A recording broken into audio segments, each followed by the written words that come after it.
Hi, I'm Pattu from freefincal. Let's talk about the benefits for senior citizens proposed in Budget 2023.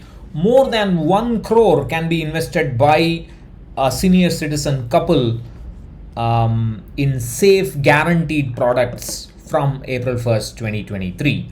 So, the first change is that for senior citizen savings scheme, the maximum deposit limit has been enhanced from 15 lakhs to 30 lakhs, and since the entire amount invested is attributed to the first holder, so a husband can open an account for 30 lakhs and a wife can open an account, a second account for 30 lakhs in the senior citizen savings scheme. Then coming to the post office monthly income scheme, the maximum deposit limit has been enhanced from 4.5 lakhs to 9 lakhs for single accounts and from 9 lakhs to 15 lakhs for joint accounts.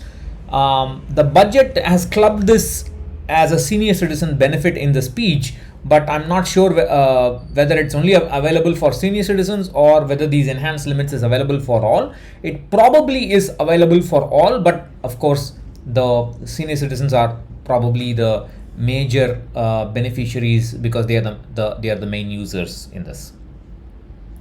And then of course not touched upon in the budget, but beside this there's also another 15 lakhs that can be invested in the PM Vaya Vandana Yojana, and on top of that you also have the RBI Retail Direct where you can buy bonds with comparable coupon rate. So for a senior citizen couple you have a maximum of 60 lakhs that can be invested in the senior citizen savings schemes. Another 15 lakhs can be invested jointly in post office monthly income schemes, and another 30 lakhs as a couple in the PM Vaya Vandana Yojana, and on top of that you have the RBI Retail Direct. So that's really fantastic. So more than 1 crore can be invested in safe guaranteed income generating products.